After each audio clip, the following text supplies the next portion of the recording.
Hola, ¿qué tal? Buenas tardes, ¿cómo andan? Buena siesta con Chaparroncito acá en la ciudad de Reconquista. Bienvenidos al programa número 15 de Rural Hoy, el espacio radial de la Sociedad Rural de Reconquista. Y como siempre está conmigo en la mesa Augusto Gastaldo.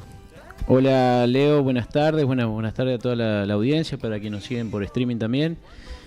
Para quienes nos vienen acompañando programa tras programa, para quienes también se suman por primera vez.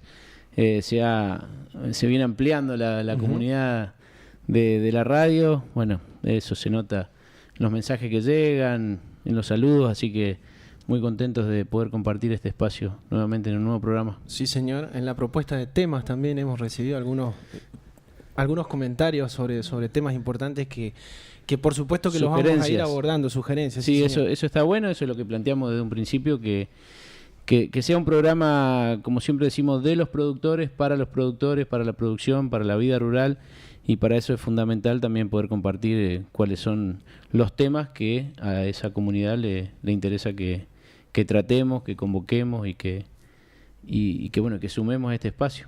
Sí, señor.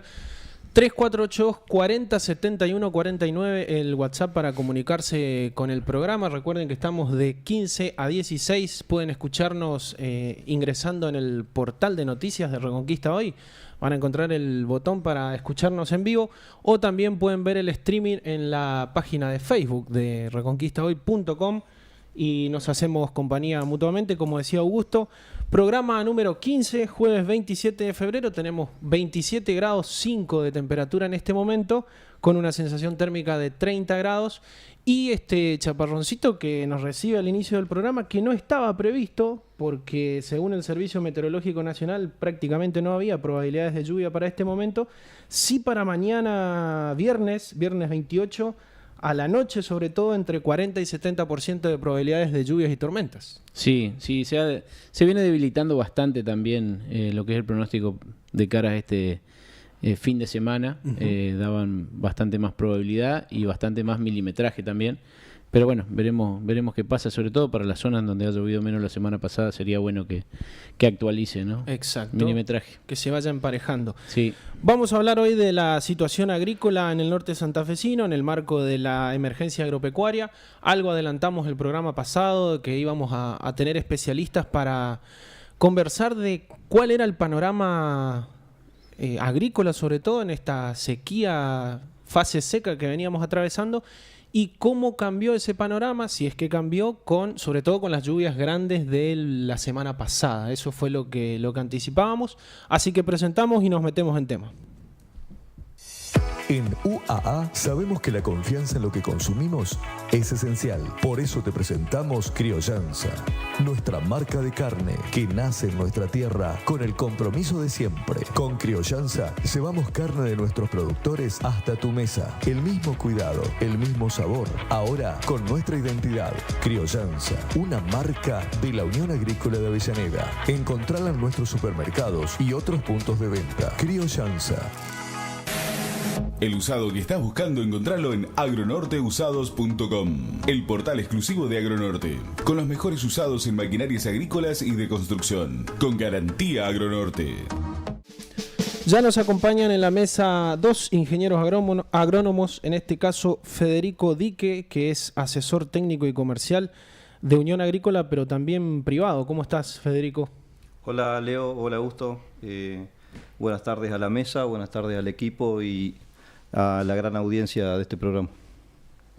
Y por otro lado, Diego Suark, decime después si lo pronuncio bien, también ingeniero agrónomo del área de producción vegetal de Inter Reconquista. Así es. Buenas tardes, Leo. Buenas tardes, Augusto. Buenas tardes a toda la audiencia. Y sí, está bien el apellido. Muy bien. Bueno, encantado de recibirlos en este programa. Nosotros estábamos en deuda con nuestra audiencia porque habíamos anticipado que este iba a ser el tema del día de hoy.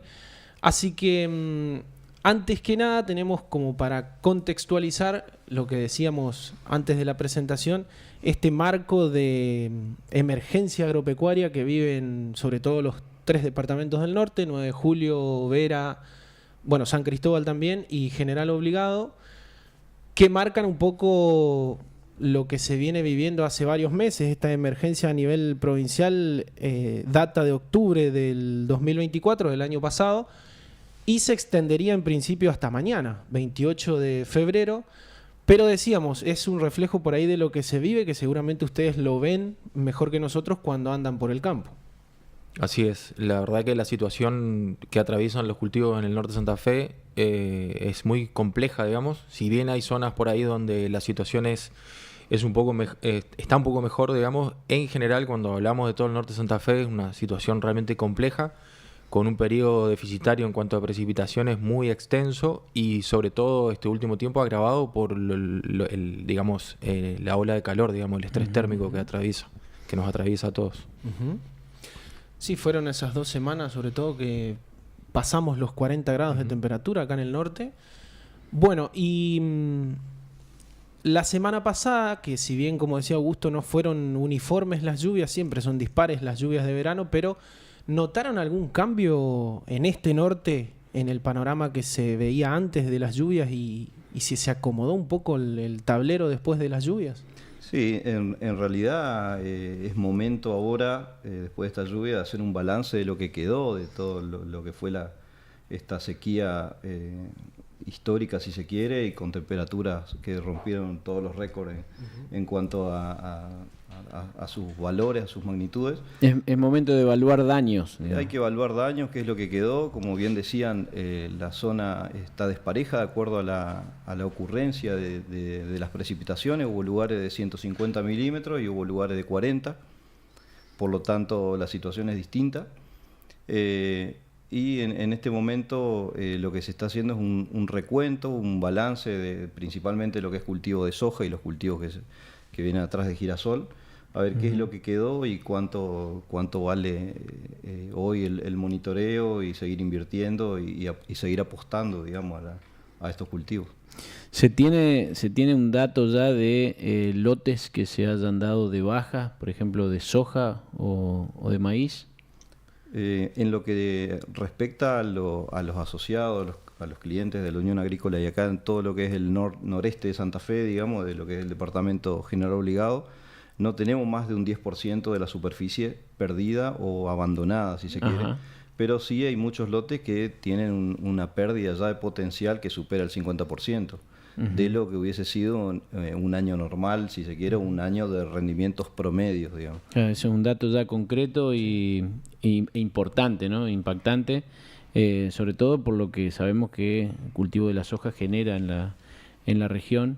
Y ya con pocas posibilidades, porque se ha dado en otros años en donde las lluvias empezaron a demorarse o digamos empezaron a afectar en un cultivo de la soja, pero daba chance después de resiembra o digamos de emparche en el caso de la soja o del maíz y bueno, ya se han demorado tanto las lluvias que ya a esta altura es muy poco lo que se puede hacer. Si un lote se da de baja, hay que pensar en un próximo cultivo, ¿no?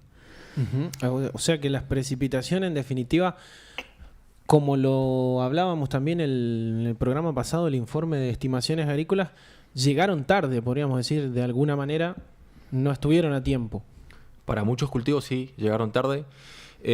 Caso de algodón, caso de sorgo en muchos casos también. Las precipitaciones que se dieron la última semana, a partir del 17 y 18 de febrero, llegaron tarde, digamos, porque ya había pasado el periodo crítico de los cultivos. En cuanto a soja, si bien hay una superficie importante que no pudo sembrarse, justamente por falta de condiciones, en general la soja en nuestra zona fue sembrada más bien tarde esta campaña, y eso hizo que la soja se encuentre todavía en un estado o finalizando el periodo vegetativo o apenas ingresando al periodo reproductivo, donde más allá de que esta falta de precipitaciones, digamos, el estrés hídrico y térmico afectó en cuanto al potencial, todavía no lo afectó en su periodo crítico. O sea que la soja puede llegar a recuperarse, obviamente, pero ya tiene de base una afectación muy grande en cuanto al potencial de crecimiento por el poco crecimiento que tuvo en ese periodo, ¿no? Sobre todo en soja, teniendo en cuenta que creo, y ustedes me van a saber decir, hoy por hoy la mayoría de los cultivos o de las variedades que se siembran son indeterminadas, ¿no? O sea que eso permite que haya un poco más de flexibilidad en cuanto a la recuperación del cultivo. Sí, si bien eso es cierto, tiene potencial de recuperación, el crecimiento en la fase inicial, digamos, fue muy, muy afectado, y eso hace que probablemente la soja no cierre entre surco, tenga digamos, un crecimiento final que condicione de alguna manera la producción, digamos, porque afecta toda la maquinaria que es la encargada de producir grano después. Sí. Entonces eso se vería afectado.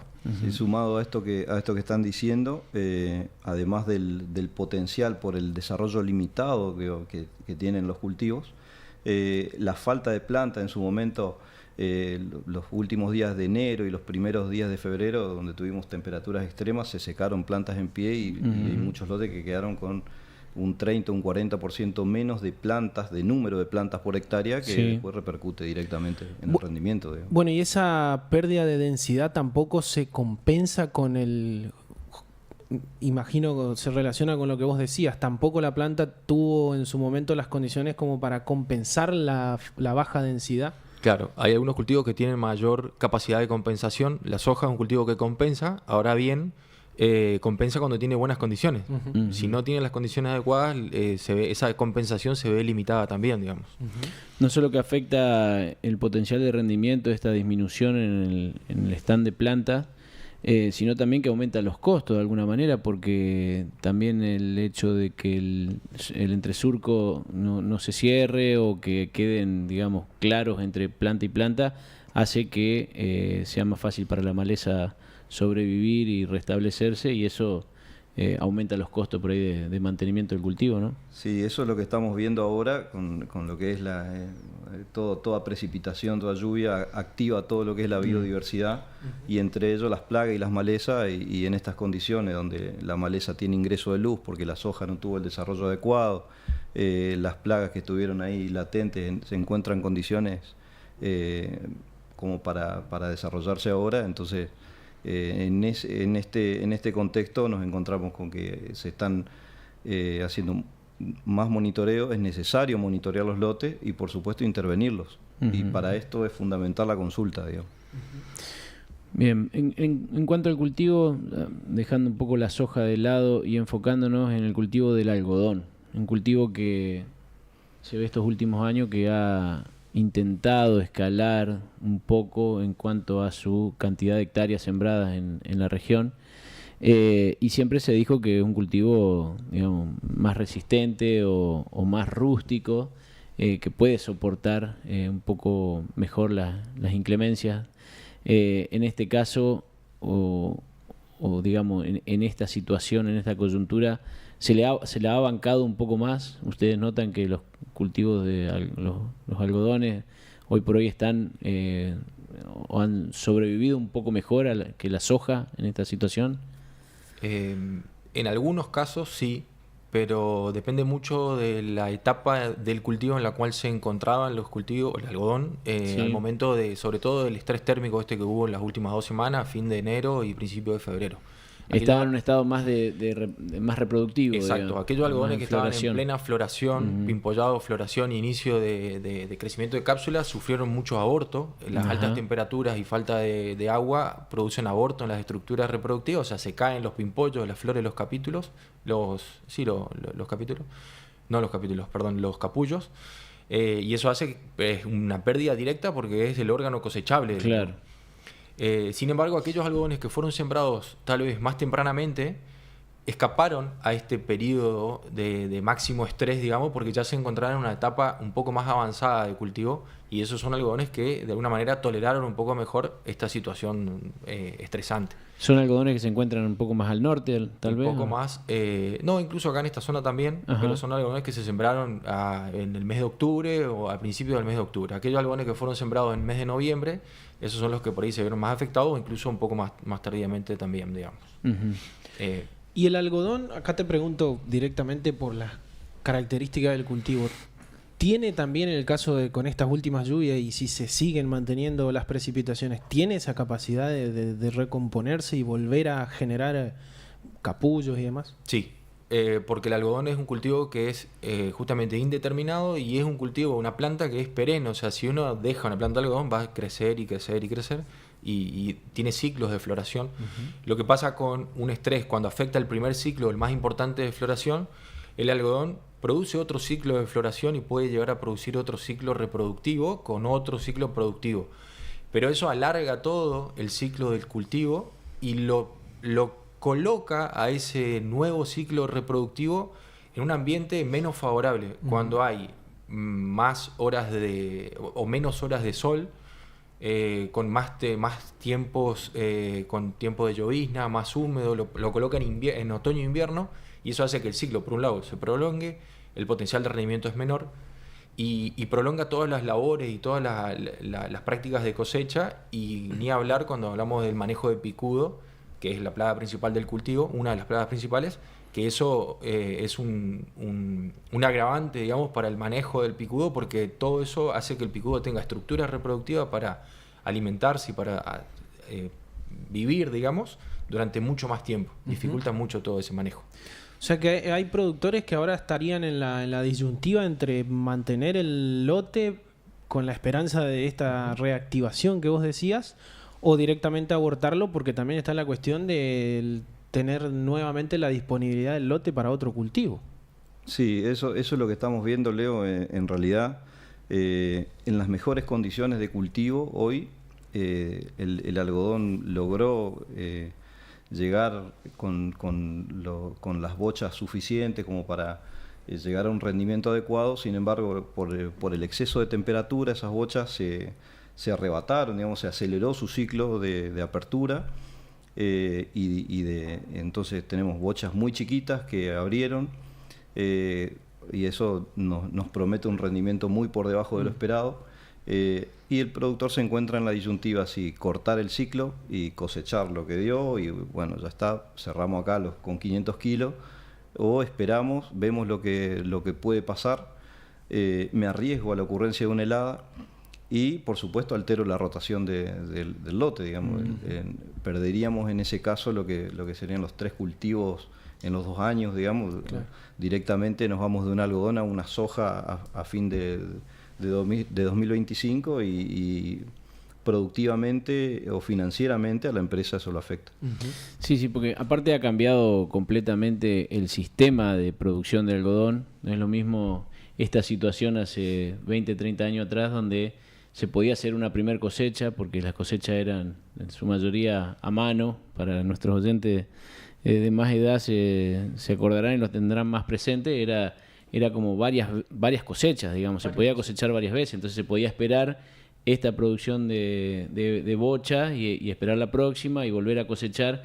Este sistema actual que tiene el algodón, creo que en su totalidad, me imagino que sí. No hay configuración de cultivo como el que era antes, o sea, se cosecha una sola vez, o se pasa la máquina Exacto. Una sola vez, entonces y ahí arranca todo, lo que es algodón, lo que es bocha, o sea, directamente se termina. Por eso es esto que comentaba Fede, de la decisión de si esperarlo o cosecharlo como está.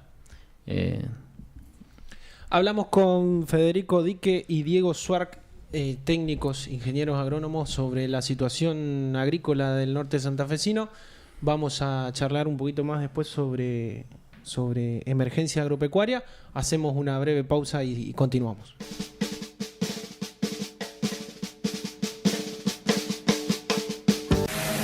El usado que estás buscando, encontrarlo en agronorteusados.com, el portal exclusivo de Agronorte, con los mejores usados en maquinarias agrícolas y de construcción, con garantía Agronorte.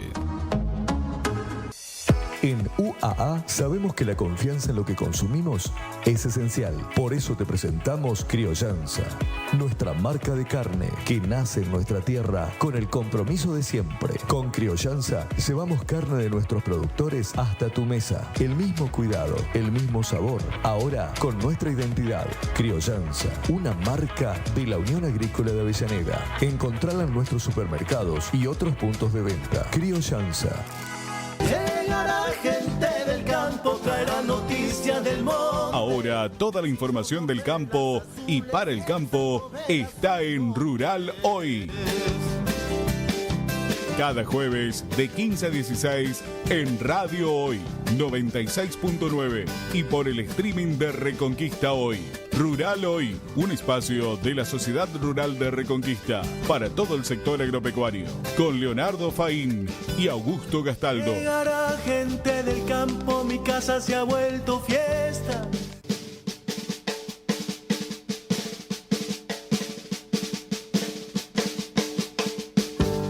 Con su aroma natural del monte vienen llegando algún pariente lejano, algún amigo del campo.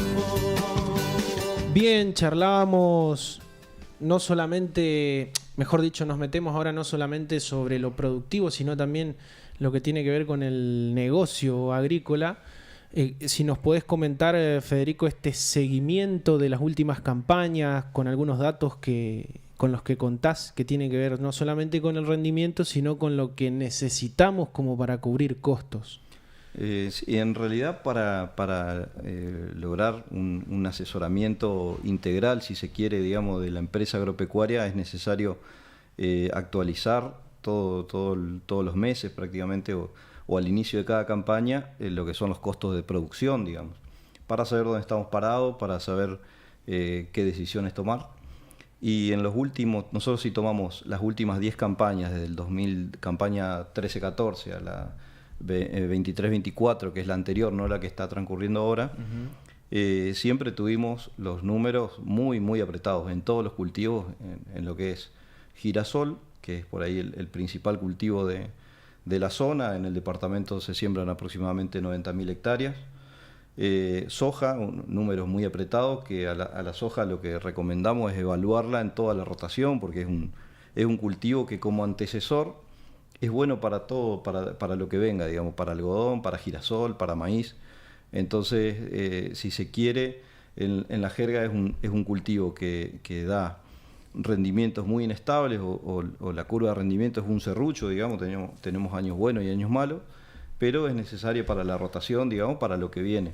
Y apostar fuerte a un girasol, a un algodón, a un maíz atrás. Por lo tanto, es necesario. ¿Se siembra más girasol que soja? Sí, hoy sí.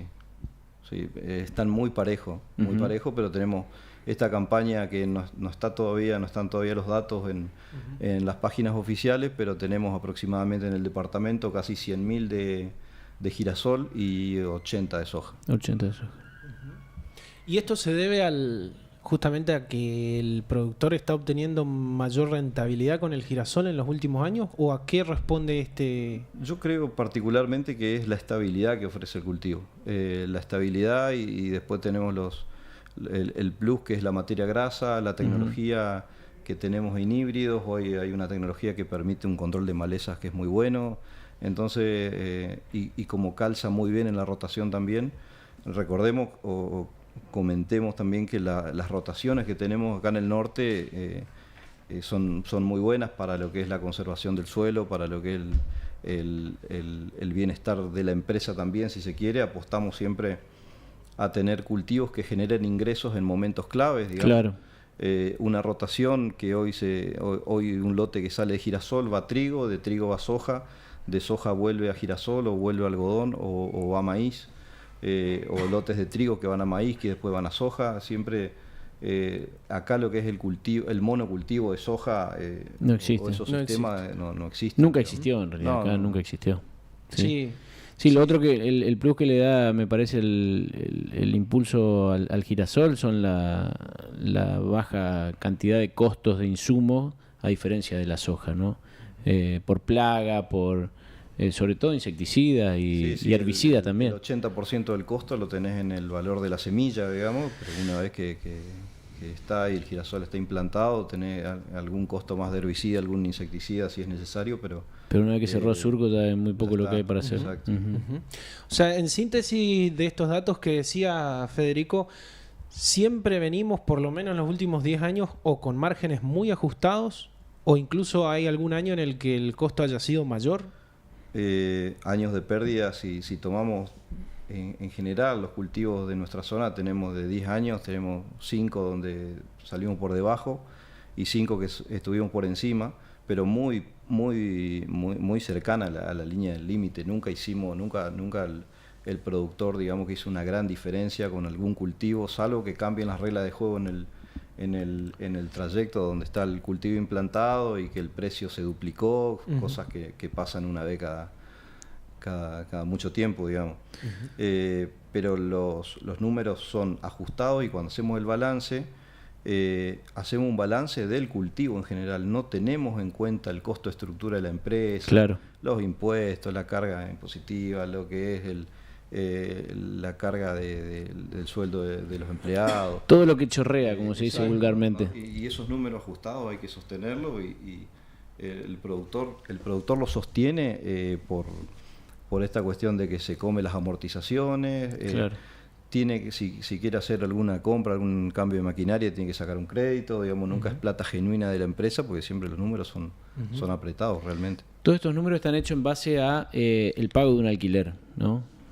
O sea, no se discrimina en el caso de que haya un propietario de campo. Sí, porque al balance o al análisis le tiene que poner un costo de oportunidad. Claro, el productor tiene que saber cuándo sale del juego y cuándo permanece, digamos. Exacto, porque aparte el campo es un capital que hay que valorarlo y obviamente ponerle número. Pero pero termino la idea. En esta zona se da la particularidad que difiere muchísimo de zona de núcleo, como se dice, o de otro tipo de rendimiento, que son los alquileres a base de porcentaje. Y con el pago de esa cosecha, o con el pago de ese alquiler después de la cosecha, o con la cosecha. A diferencia de zona núcleo, en donde el alquiler es fijo y en la mayoría de los casos por adelantado. O sea, vos vaya como te vaya, el alquiler ya lo pagaste. Digo, eso influye muchísimo en la economía, sobre todo en en la vida financiera de esa empresa agropecuaria, ¿no es cierto? Y también iba a preguntar, ¿hay como se promedia entre esos casos en los que el productor trabaja por sí mismo, cuenta con la maquinaria, y aquellos en los que se tiene que contratar los servicios, por ejemplo? Sí, en los análisis de costos que normalmente hacemos, tratamos de que sea puntual para cada empresa, pero si no, tomamos lo que sería no el costo o el valor de un servicio, sino el costo. Tampoco tomamos el gasto, porque en ese caso sería solamente el gasoil, el combustible y el operario, digamos. Tratamos de tomar lo que son amortizaciones y todo, pero no contamos lo que sería una ganancia o un margen de ganancia en el caso de hacer servicio, digamos. ¿Cuánto hace que están en el campo, que recorren el campo, que trabajan en el sector ustedes? Esta es una pregunta de otra índole, pero yo te prometo que voy a un buen punto. Confío plenamente en vos, Leo. En mi caso, 13 años. 13 años. ¿Fede? 14 o 15. Porque, ahora sí va la pregunta. Decías que de cada 10 campañas hay 5 que son prácticamente a pérdida o muy ajustado, y ustedes hace 13, 14 años que están recorriendo los campos y haciendo asesoramiento y ven la realidad. ¿Qué hacen los productores cuando pasa esto? ¿Ven ustedes que, ni hablar de que salgan del juego, como vos decías hoy, o que abandonen la actividad, pero hay una actitud de buscar alternativas, de diversificar o de hacer otras cosas cuando tenemos de 10 años 5 que son malos? Sí, por el hecho de que si no te queda otra que salir del juego. Por eso es que hay muy pocos, o si bien hay, pero son muy pocos los productores que son solamente agrícolas en nuestra zona. La gran mayoría son productores agrícolas ganaderos. Entonces ahí es otro movimiento, otro sistema, otra realidad, digamos. En muchos casos el productor, como dijo Fede, hace servicios también. Entonces la empresa pasa a ser un productor agrícola a ser una empresa agropecuaria, digamos, donde tiene otros servicios y otras actividades también dentro de la misma, donde se van apuntalando una con otra. Sí, nosotros tratamos de llamarla así, como dice Diego, empresas agropecuarias, porque la clave es diversificar las actividades. No se puede, hoy son muy pocos los productores, muy pocos, 1 o 2 que hay, que son solamente agrícolas y no tienen otra actividad. Hoy es prácticamente imposible sostener esa única actividad, digamos. Tenés que diversificar. Vemos también que hay una tendencia a buscar asesoramiento en todo lo que son cuestiones financieras.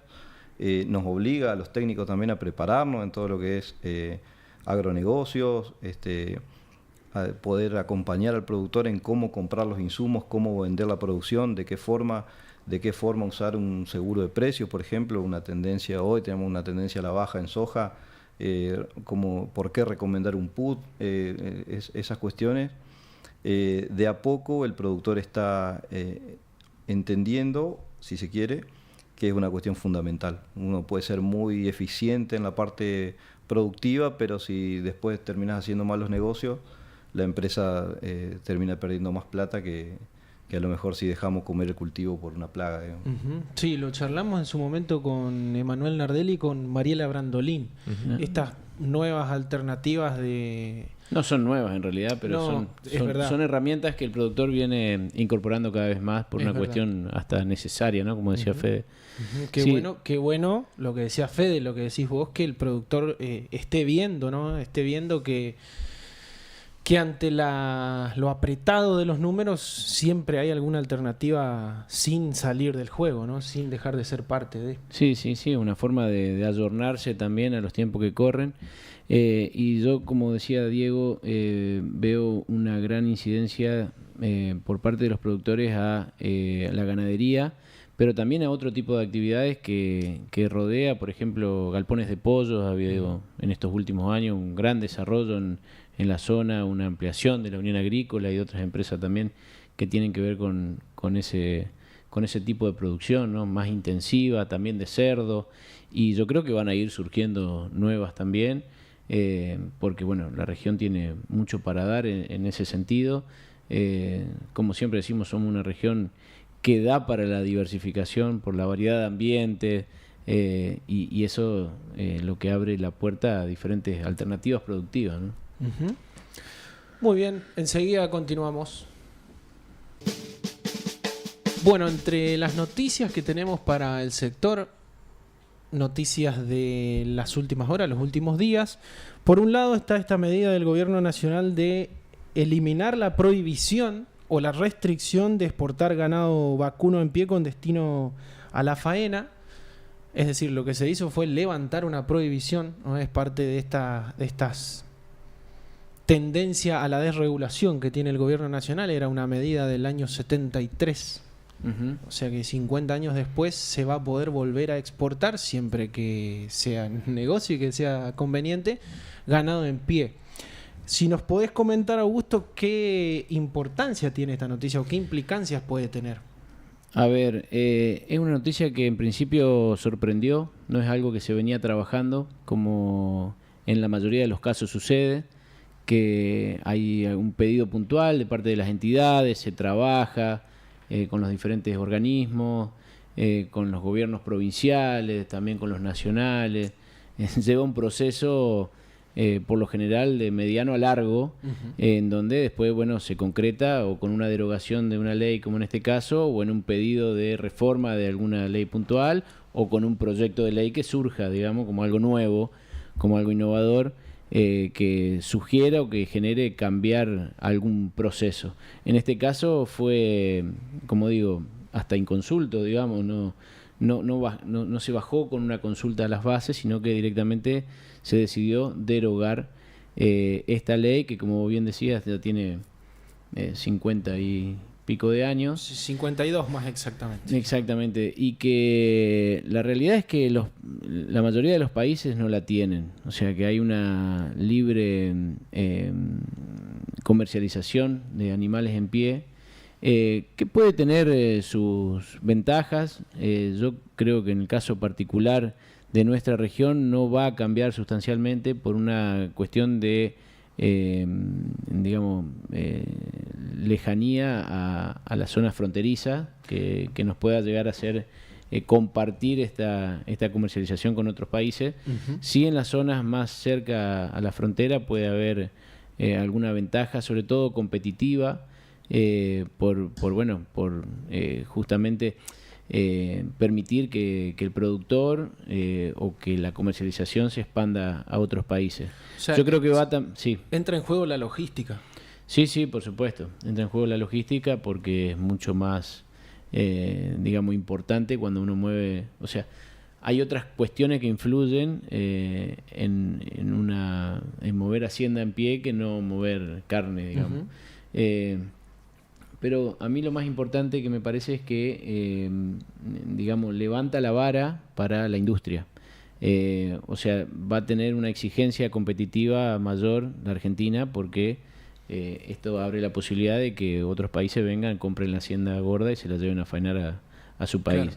Y creo, y esto me parece muy importante, esto tiene que estar acompañado con un proceso de baja de impuestos, porque gran parte de la incompetencia, por así decirlo, que tiene la industria en este país está dada por alta carga impositiva, como es en toda la cadena, no solamente en la industria, pero sin duda que va a tener que venir acompañada, como es promesa de este gobierno nacional, que todavía no se ve en gran medida ese aporte, pero que, bueno, creemos que tiene que llegar. Y más con estas modificaciones, que está, o sea, es un poco el mismo ruido que se escucha con respecto al cuero, con respecto a la maquinaria agrícola y la apertura de ingreso de maquinaria agrícola de otros países. O sea, todo tiene que ver con cómo defendamos también lo nuestro, pero cómo acompañemos el proceso, para mí principalmente, y lo que más afecta a las diferentes cadenas productivas o de desarrollo es la presión impositiva que tenemos. Sí, una desregulación de este tipo hecha por sí sola hay que tener cuidado, ¿no? Puede tener consecuencias negativas si no se acompaña justamente, como vos decías, con otras medidas que esperemos tener, novedades lo antes posible. Por supuesto, con una mirada integral, digamos, con ver más de arriba, de una manera más amplia y objetiva, todas las incidencias que puede llegar a tener este tipo de medidas. Bueno, y en otro orden de cosas, una noticia que también es de las últimas horas y que volvemos al tema de la emergencia agropecuaria en el norte de Santa Fe. Decíamos, desde octubre de 2024 rige esta emergencia hasta mañana, hasta 28 de febrero del 2025. ¿Qué implica esta emergencia agropecuaria? Bueno, se abre un registro para que los productores afectados justamente se registren y puedan acceder a distintas medidas de alivio del gobierno provincial que tienen que ver, por ejemplo, con prórrogas de impuestos a las ganancias, de bienes personales. Se pueden suspender juicios de ejecución fiscal para el cobro de impuestos adeudados, en el caso de que existan. El impuesto inmobiliario rural y urbano también va a tener una prórroga de las cuotas 5 y 6, y incluso está previsto que si uno ya pagó esas cuotas se le reembolse, siempre y cuando uno pueda probar que estuvo afectado por la sequía, en este caso, porque la emergencia está dada por la sequía. Esta emergencia, en principio, la que rige hasta mañana, abarcaba los departamentos San Cristóbal, 9 de Julio, Vera y General Obligado. Pero ayer la Comisión Provincial de Emergencia Agropecuaria se reunió con autoridades del Gobierno Nacional y están proponiendo extenderlo durante 6 meses más y además incluir a los departamentos San Justo y San Javier, incluso algunas localidades del departamento Castellanos que hablábamos recién. Así que también estamos a la espera de, la respuesta del Gobierno sería en este caso para ver si se amplía o no la emergencia. También está la cuestión de, una cosa es emergencia, otra cosa es desastre, tiene que ver con la cuantificación de los daños que haya sufrido el productor, pero bueno, estamos atentos a ver qué pasa con esta posibilidad de extender la emergencia, habida cuenta también de lo que nos contaban Federico y Diego, de que la situación todavía está lejos de ser normal o ideal, que la sequía continúa, que hay fases. Tuvimos algunas lluvias en la semana pasada, pero el panorama todavía no es el mejor. Así es, sí, estos procesos siempre son así. Cuando se declaró el año pasado no se sabía cómo y cuánto iba a afectar realmente la Niña, y eso, está más que claro ahora de que continuó, hizo mucho más desastre del que por ahí se podía tener previsto, y por eso esta renovación, ¿no?, en cuanto a los tiempos. Exacto. Y ampliación del territorio, porque es como que, y sobre todo con las lluvias que tuvimos la semana pasada acá, el foco de atención está puesto más un poco para el centro-oeste de la provincia de Santa Fe, haciendo foco más en el norte del departamento 9 de Julio, norte del departamento Vera y San Cristóbal. Más o menos esa zona en donde hace el epicentro, obviamente. Exacto. Que es mucho más amplio. Más amplio, exacto. Sí, señor. Bueno, continuamos con la charla con Federico Dique, con Diego Suark. Y hay un tema que hablamos de girasol, hablamos de algodón, hablamos de soja. No hablamos todavía de maíz, y cuando hablamos de maíz hay desde hace un año y algunos meses la famosa chicharrita. Sí,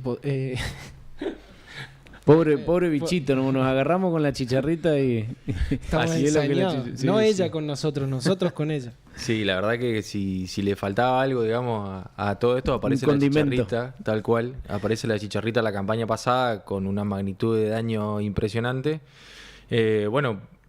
Comentando un poco la situación de esta campaña, es una situación diferente a la campaña pasada. Nosotros, por ahí recalcar que nuestra zona acá es zona endémica tanto de la chicharrita como de las enfermedades. ¿Qué quiere decir esto? Que están presentes todos los años, pero no en la magnitud en la que estuvo el año pasado. La magnitud del año pasado fue algo extraordinario y fue muy grave, una situación muy grave, no solamente para nuestra región, sino también que se extendió hacia otras áreas productoras de maíz del país. Por eso cobró la magnitud que cobró. Entonces, este año, en principio decir que la situación es totalmente diferente. Hay chicharrita. Ahora, la chicharrita tuvo su dinámica o su fluctuación, podríamos decir, más cercana a lo normal que se dio en otros años, donde aparece en nuestra zona, pero la densidad o la cantidad de chicharrita es más baja y aparece como en gran cantidad por ahí un poco más tarde, ¿no? Aparece en cantidades que pueden ser preocupantes más tarde en la campaña. Ajá. ¿Eso qué quiere decir? Que no tenemos que relajarnos, sobre todo hoy día en los maíces de tercera, que se conocen como maíces de tercera, que son maíces que se siembran detrás de un girasol, sí, que son esos maíces que todavía están dentro del periodo crítico en cuanto al daño que puede causar esta plaga como transmisora de las enfermedades, ¿no? Maíces que estén desde la emergencia hasta B8, B10, dependiendo del híbrido. Que son esos maíces sembrados en enero, con los chaparrones de enero y que se alcanzaron a sembrar. ¿Hay muchas hectáreas de ese maíz ahora? En algunas regiones, digamos, sectores, zonas digamos, de acá de nuestro departamento de General Obligado, donde se pudo sembrar ese maíz, hay algo en la zona de Reconquista, un poco más al norte, yo diría en la zona de Las Toscas, Villocampo, hubo poco maíz de ese tipo, porque no hubo condiciones para sembrarlo.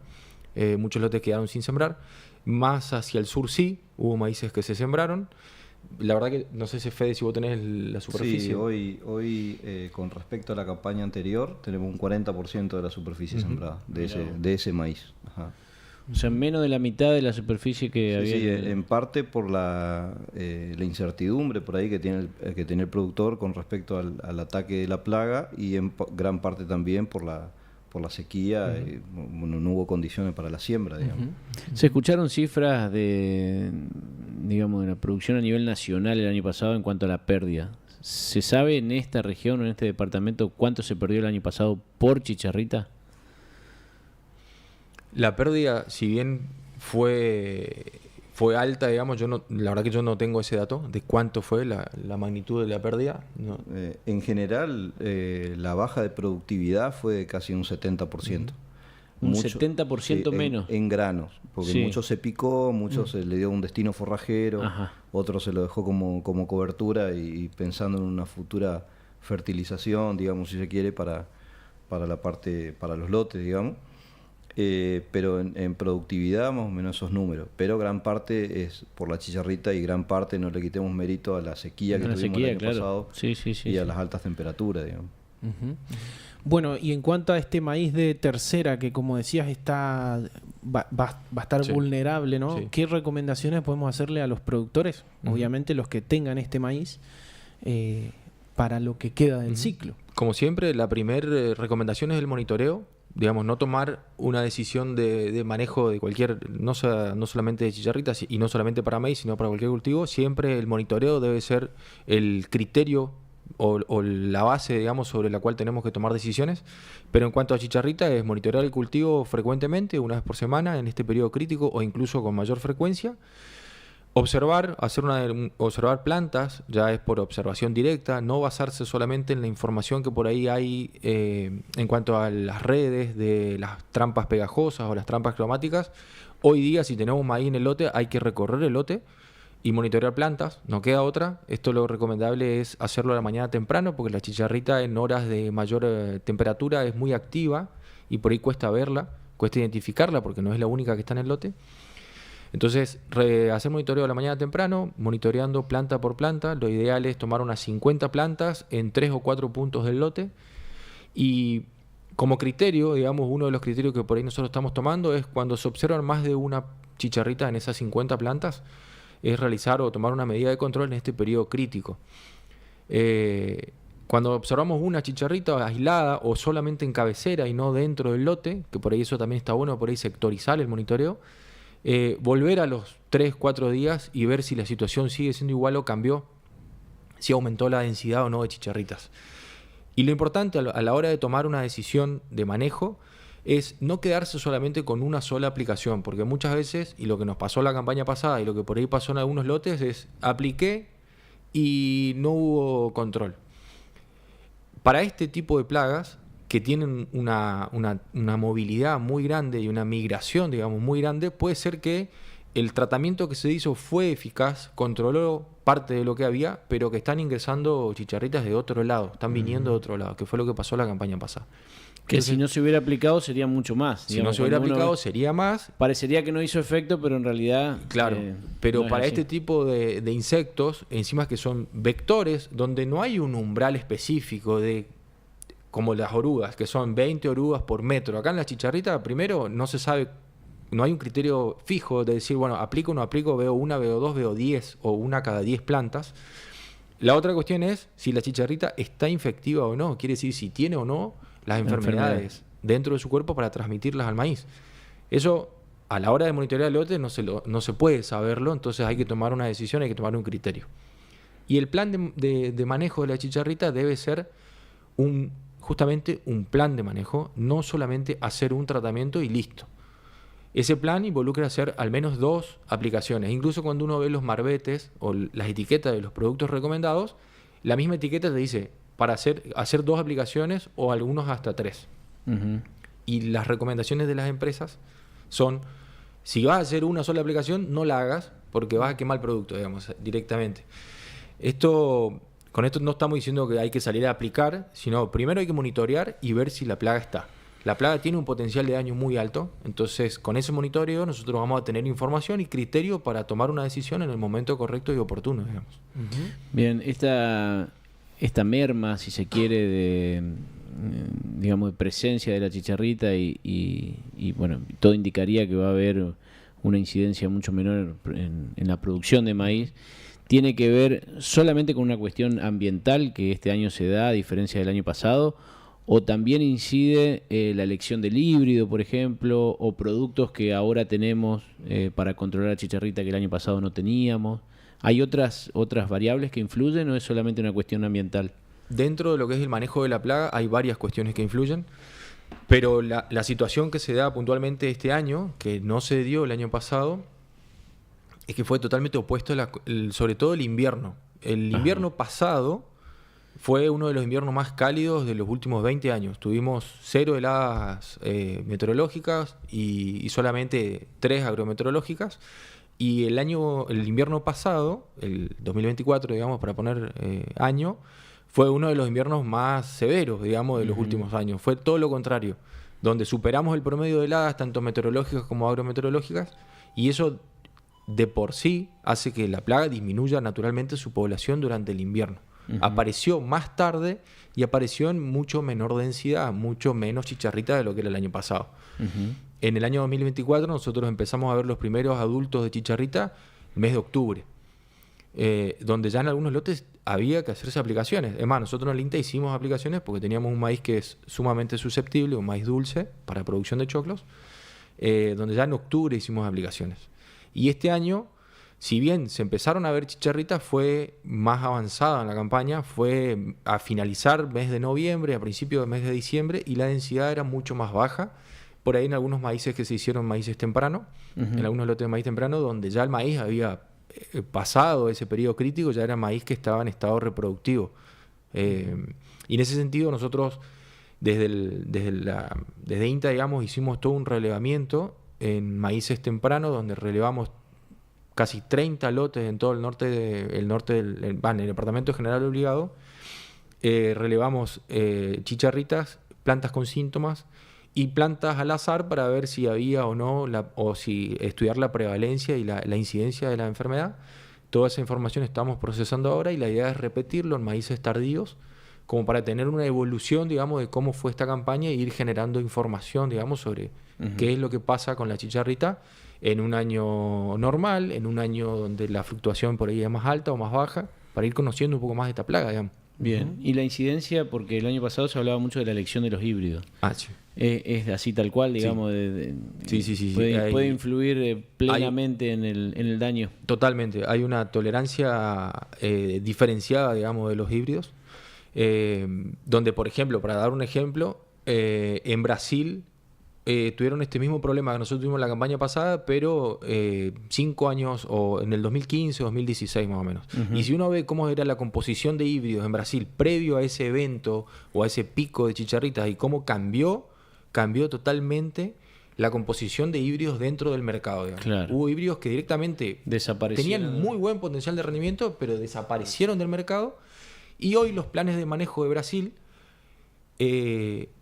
buscan rendimiento, pero si el híbrido no es tolerante, por más que rinda bien, se lo saca del plan de mejoramiento. Entonces, la tolerancia de los híbridos es fundamental. Hoy nosotros esta campaña la vamos teniendo, o sea, se van incorporando híbridos con mayor tolerancia. Hasta la campaña pasada, nosotros no teníamos ningún híbrido que fuese tolerante de por sí, digamos. Sí había algunos con mejor comportamiento, pero tolerante, como quien dice tolerantes, no había, digamos. Entonces eso también incidió mucho en la magnitud de los efectos. Se puede considerar entonces que es una plaga que llegó para quedarse y que va a tener un manejo, digamos, todos los años, todas las campañas, en donde, bueno, puede estar más complicado un año que otro, pero yo lo comparo con el picudo, digamos. El momento que llegó... o sea, ahora existe mucho menos daño que cuando así fue, cuando se empezó a ver, pero siempre está y siempre hay que manejarlo con diferentes técnicas. Sí, buscarle la vuelta. Es una plaga con la cual vamos a tener que convivir y exacto. hay que tratar de lograr buenas producciones con la plaga, digamos. Sí, hay que convivir con la plaga. Hoy los semilleros te están ofreciendo, o una de las características principales en los híbridos es la tolerancia a la chicharrita. Otras zonas de influencia de la cooperativa que ya se convive con la plaga hace varios años, la zona del Chaco, norte de Santiago del Estero. Y te lleva a que vamos a tener que convivir con este problema. Por lo tanto, no podemos sacar al maíz de nuestra rotación o de nuestros esquemas de la empresa agropecuaria por una plaga. Digamos, el maíz tiene una plasticidad comercial que por ahí no tiene otros cultivos, por lo tanto es fundamental. A ver, si vamos al maíz de la campaña anterior, que se perdió prácticamente el 70-80% de la producción, el costo de implantación del maíz es de casi $400 por hectárea. O sea, costos fijos, o sea, todo lo que yo tengo que invertir hasta antes de meter la cosechadora al lote. Son números muy importantes. Es un déficit que queda en la empresa para levantar ese déficit, varios cultivos. Por suerte venimos de un buen trigo y un buen girasol, pero no nos podemos permitir o dar el lujo de volver a perder la producción que perdimos el año pasado. Sí, como recomendación entonces estar atento, seguir y... Sí, el monitoreo, como monitoreo. Sí, nos ha quedado, bueno, chicos, el programa de nuevo. Tenía una última pregunta que no va a ser fácil de desarrollar en lo que nos queda de tiempo, pero tiene que ver con una tecnología que se va también imponiendo cada vez más en esta región, que son los cultivos de cobertura o cultivos de servicio. Se lo puede desarrollar más en otro programa, pero... Sí, porque aparte recién pensaba cuando Diego decía que vienen monitoreando varios lotes y ahí se abre la puerta para que en otro programa a futuro podamos traer esa información y como vos creo que tratabas de transmitir, ver qué podemos ir aprendiendo sobre esta nueva plaga, porque como llegó para quedarse tenemos que conocerla a fondo, saber cómo manejarla y ir buscándole la vuelta, así que lamentablemente tenemos que irnos y bueno, va a quedar esta va pregunta. A quedar, lo dejo para que quede picando la pregunta, ¿no? Cultivos de cobertura. Cultivo de cobertura, que INTA tiene mucho desarrollo en diferentes cultivares y que sería interesante conocer más con respecto a eso. Diego Suark y Federico Dique estuvieron con nosotros en este programa número 15. Se nos acabó el tiempo, pero han sido muy, muy amables y muy claros, así que les agradecemos por haber estado acá. Agradecidos nosotros, gracias por la invitación, nos sentimos muy a gusto, me parece. Muchas gracias. Bueno, será hasta el próximo Leo. jueves, Augusto. No vamos a anticipar tema, lo vamos a tomar por sorpresa el jueves que viene.